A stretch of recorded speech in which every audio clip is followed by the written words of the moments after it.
Ang programang ito ay rated SPG. Striktong patnubay at gabay ng magulang ang kailangan. Maaaring may masiselang tema, lengguwahe, karahasan, sexual, horror o droga na hindi angkop sa mga bata. Tanda! Bukas ka na! Nagpapagod mo ako! Papatayin kita!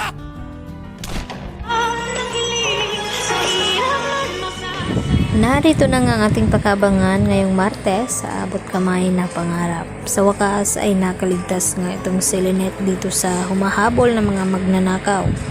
Subalit ay dito naman na tila pinagbibintangan ni Carlos Benitez itong mga nakasama ni Lynette at itong ang sina Aling Susan at Diyosa.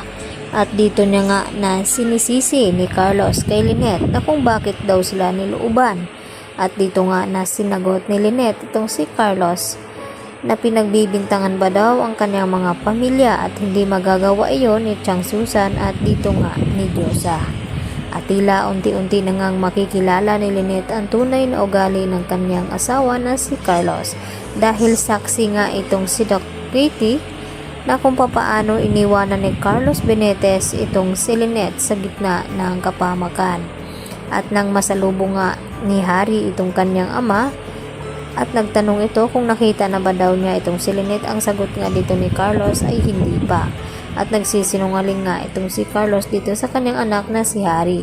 Dahil nang tanungin nga dito ni Harry itong si Lynette ay dito naman na tila bumibilib itong si Lynette kay Carlos dahil pareho daw silang matapang at nagawa nga makipaglaban ni Carlos dito sa mga armadong mga lalaki.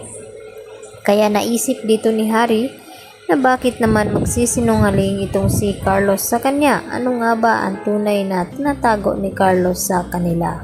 Samantala, napaiyak na nga itong si Annalyn na tumatawag dito sa kanyang ina at ibinalita na kidnap for ransom nga ang nangyari dito kay Don Pepe dahil mapahanggang ngayon ay hindi pa rin nila ito mahahanap dahil naisahan nga sila dito ni Moira at Balahadja.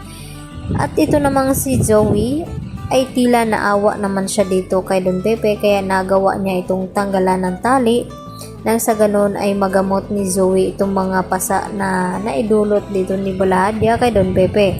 At nagpapaawa effect naman itong si Don Pepe nang sa ganon ay kunin niya ang pagkakataon na ito na makuha itong baril na pinakuha nga ni Moira dito kay Zoe. At dahil matanda na nga at nahirapan ang lumakad itong si Don Pepe ay hindi agad siya nakalayo sa lugar hanggang sa dumating nga itong si Balahadja at dito naman na dali-daling nagtago itong si Don Pepe.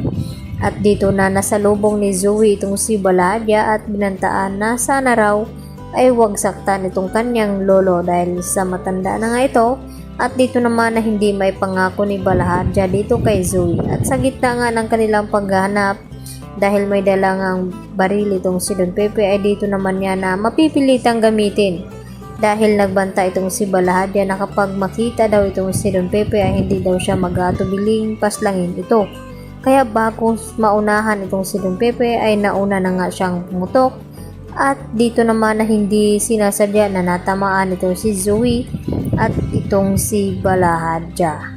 Kaya yan naman ang ating pakatutukan bukas kung tuluyan nga bang makatakas itong si Don Pepe na ngayon nga ay hirap-hirap na nga siyang makalakad dahil sa kanyang katandaan. At lalo pa't malalakas itong kanyang mga kalaban at parating na rin doon itong si Moira.